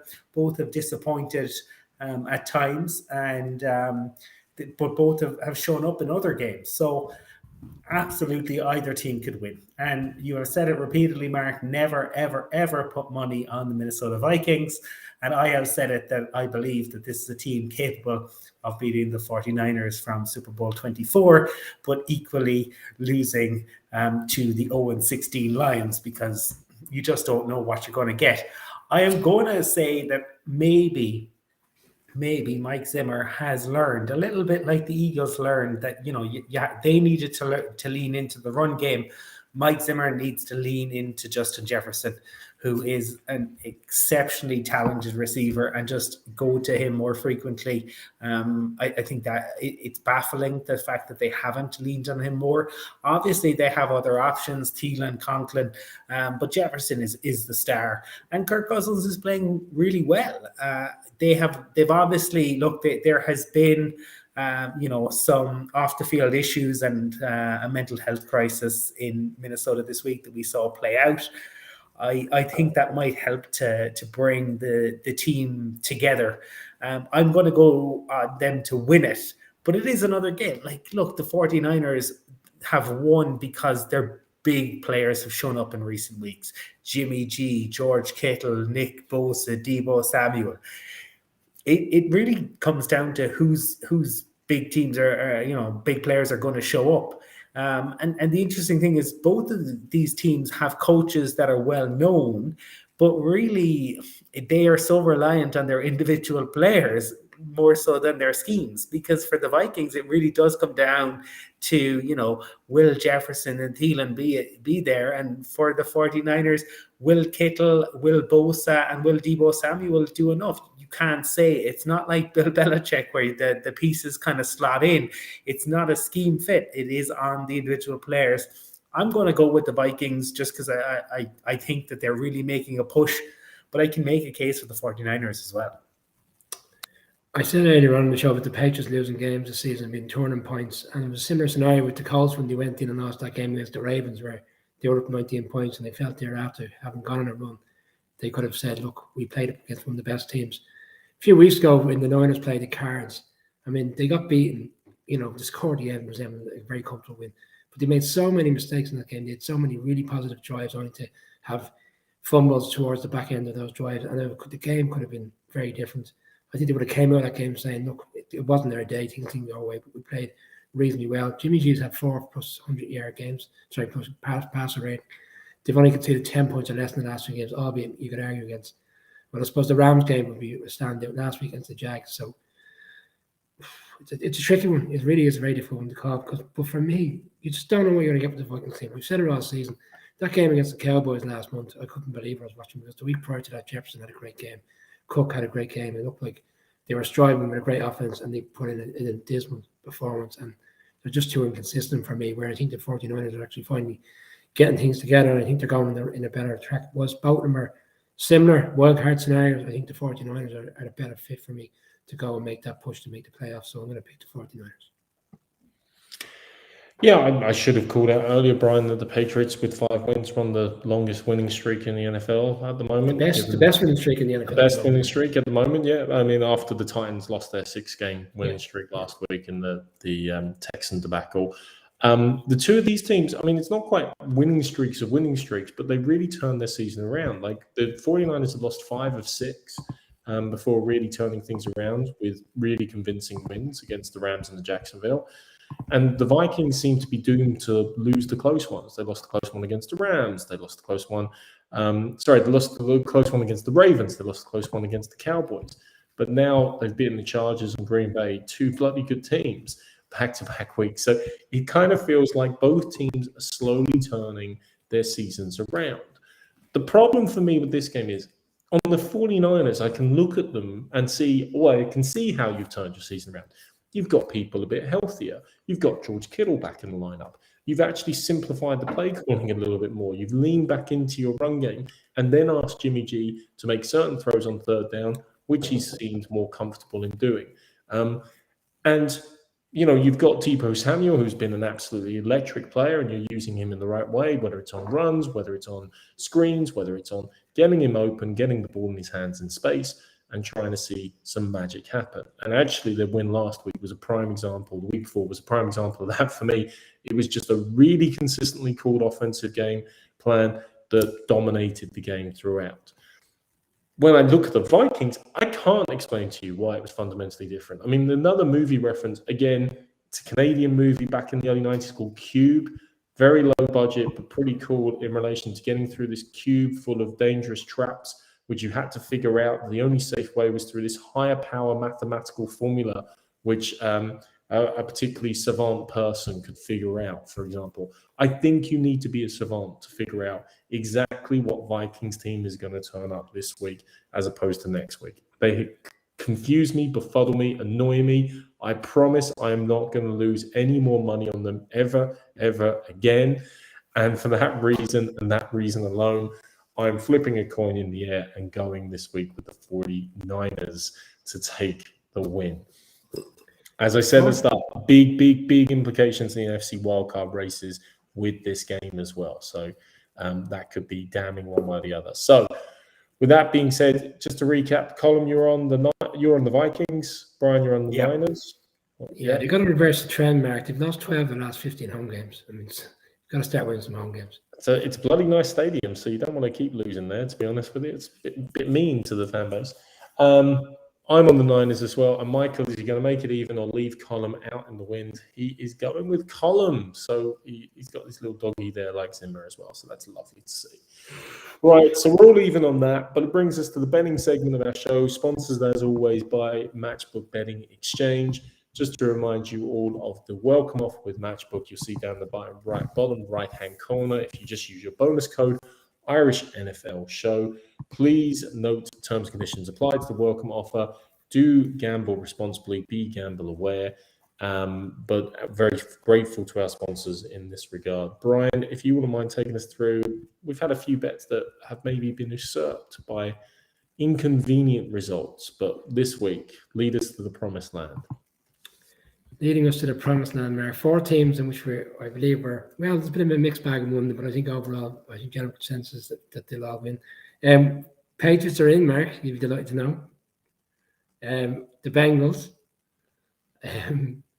Giving away my Sunday night pick, but I put the Ravens in against the Browns. I'm not convinced by the Browns. When I come to that game, I'll give my pick away. And the last one is the Dolphins to beat the Panthers, because I think Dolphins are on an upward trend. So there's the 4 teams, which are, I'll recap, the Patriots to beat the Titans, Bengals to beat the Steelers, the Ravens to beat the Browns, and the Dolphins to beat the Panthers. And that's paying around 7-2. 7-2 just short of 4-1. It's a difficult week in terms of trying to find 4 teams that we feel will all win, but that's the line and that's where we're going. Again, thanks to Matchbook for all their support throughout the season and further into the playoffs going forward. And obviously we missed the Thanksgiving games, but they other than the Cowboys game, which obviously had a lot of money on the Cowboys, Brian, they pretty much went to form, albeit that anybody with spread on the on the Bears beating Lions was gravely disappointed, of course. They were, yeah. So there's 9 in that game, starting at 4.5 earlier in the week. It came into 3.5, and obviously would have been a 2-point win for the Bears. A lot of people who picked the Bears and they saw Bears being selected in quite a few competitions would have been greatly disappointed. On the Cowboys game, the Cowboys started out at -7.5 point favorites going into that game. So not only did they need to win by touchdown, they needed to cover that. So you're kind of touchdown, potentially a field goal. So I think a lot of money did go on the Ravens because the line moved up so much during the week. And the final one was, reasonably comfortable. I mean, the Bills started out the week at -5 and went to 6.5 just before kickoff. So a touchdown win. I mean, that game was well and truly over at halftime. And where we've seen a number of games throughout the season where you're counting your winnings in the third quarter, only see some late comebacks. That wasn't going to happen on Thursday night in that game. So some people backed the Bills, me, and we're quite happy on Friday morning. So a comfortable cover in that, and as we already alluded to, some games where there's been Chargers Broncos last year, 21 points erased. So Never count it before the fat lady sings. Just to reiterate, the welcome offer there, as I said, use the bonus code Irish NFL Show. Terms and conditions apply, but it will match your initial bet in relation to things. But do gamble aware. Please bet responsibly. Gentlemen, that brings us up to the final order of business this evening, a Sunday night football game, which, like its counterpart in the Steelers-Bengals that we kick things off with, is potentially the AFC South Redux version. So think of your good sequels column like Godfather 2 or Terminator 2 in this regard. It's the second coming of the AFC South games. And again, fascinating and intriguing for all of the right reasons, for all of the implications that can come, and all of the drama that could come with the Browns hanging on, straggling on, bringing Baker Mayfield and his broken body across the finishing line to the Baltimore Ravens. How's this going to go down? And indeed, will Baker be able to survive the arduous trip to Baltimore? Yeah, I would have thought risky business is what comes to mind when you're talking about Baker Mayfield and the Cleveland Browns, because they're going to have a big decision to make in terms of his contract. We saw Baker last week, throw the toys out of the pram. Like, there's no two ways about it. And I think what's interesting is, I think if Baker had half the scrutiny that Lamar Jackson has, I don't know how he'd deal with it, because Lamar Jackson is a QB who, there are some questions about Lamar in the playoffs, certainly, but Lamar gets scrutinized every week and everything he does. And I think if Baker had to deal with that, I don't know how he would. This is a Ravens team who have battled injury after injury after injury this year. We've seen them have their entire running back core go down. They lost Derek Wolfe for the season. They've lost some of their cornerbacks. Lamar couldn't play last week against the Bears. He traveled down. Marlon Humphrey said it was really interesting. He talked about he was sitting near Lamar on the plane, and Lamar they'd hoped that he'd be good to go, but he was so sick that he was just huddled and curled up when the plane landed, and Humphrey knew at that point he wasn't going to be able to play. So the Ravens have had to chop and change so many things, and yet they're there or thereabouts. The Browns, we talked about them in the preseason or in the preview show. We were all high on the Browns. We thought they had a great roster, really good defense, lots of weapons. But you'd have to say that they have disappointed for the most part. They have had games where they have pulled out a performance, particularly the win over the Bengals, where they took advantage of a poor Bengals defense. But overall, and I don't think anybody in this show is down on the Browns. I don't think anyone has an agenda against them or anything like that. I just think that they have disappointed you, and any objective analysis would have to say that. Where, have the Ravens been perfect? Far from it. But I do think there are probably more mitigating circumstances for the Ravens in terms of that. From what I have seen, Lamar will play tomorrow. And I think if Lamar plays, I expect the Ravens to just about have enough. This is going to be a battle. This is going to be in the trenches. And we're going to see, I imagine, plenty of handbags and pushing and shoving and all sorts. And I'm no doubt you'll see Harbaugh potentially going even crazier than his brother was today when Michigan got the win finally over their rivals. But I'm going to go with the Ravens to win this. If Lamar is going to start, I think they will have enough. If Huntley starts, having seen him in person last week, I don't think he will have enough to get a victory against the Browns, who are, despite everything I've said, they're still solid on defense. I don't think anybody has an agenda against the Browns, Colin. I think the facts don't lie. They've only scored 14. Sorry, in 5 games this season, they haven't scored over 14 points. I mean, Baker Mayfield has been inconsistent throughout the season. The offense has been sporadic. They don't run it for over 150 yards. on the ground, they don't win the game either. So nothing's gone right this season offensively for a team that was, expected to make such a huge push towards the playoffs and the Super Bowl. With the exception of that game in Cincinnati a few weeks ago, you'd wonder where the other ones were, significant games. They played well on Thursday night against the Broncos, but that was more so down to a running back who had a kind of a one-off great game. And a Ravens team that, whilst they haven't put up a lot of points in certain games this season, they still look like a team that are going to be thereabouts come the playoffs. And Lamar's expected to play. They don't think there's any adverse reaction to last week, so I think he'll be ready to go. The fact that it's a home game, Sunday night football games in Baltimore, the atmosphere does be great, and obviously will be a division game. I think the Ravens will be well up for it, and I think the Ravens will find a way to win. It's in the bet. I've already kind of declared my pick, the Ravens to win. Yeah, and unfortunately, I'm kind of siding with you guys. Lamar, if he plays, which is expected with we're going out live at the moment, will have more than enough. Baker Mayfield looks like he needs a couple of weeks off. And in fact, Cleveland has a weird little bit of a schedule because they've actually got Baltimore, the bye, and then Baltimore again. So while Baltimore will have them twice in 3 weeks, Cleveland effectively play Baltimore in back-to-back games. They both really need this win, don't get me wrong, but Cleveland have been so inconsistent the last few weeks. Baker has been poor. I would love to say this is going to be a repetition of 47-42 last year when Lamar went off and came back on in the cramps game, which was a real spectacle. But unfortunately, in what we've seen last while, I doubt that the Cleveland offense is going to be that dramatic and explosive and exciting as it was last season.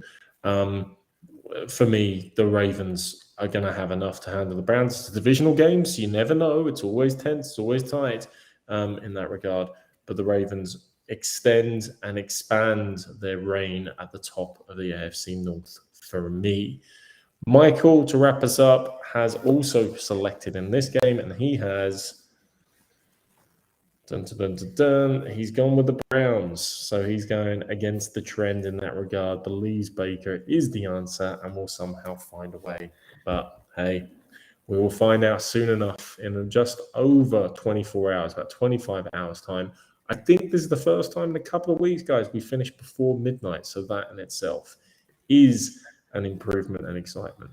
Two less games to discuss, Mark. There's your answer. That might be it. That might well be it and everything. Well, look, for us, from Viper, from Maverick, from Iceman, three of us are standing alone in this regard. We'll wrap up week 12 of the NFL show, Irish NFL show. Thanks again to our sponsors, Trust.com, Matchbook Betting Exchange. Look forward to seeing you all again on Monday night when hopefully Mike will be well and with us again. But for now, it's Ihawa. God bless. Slán.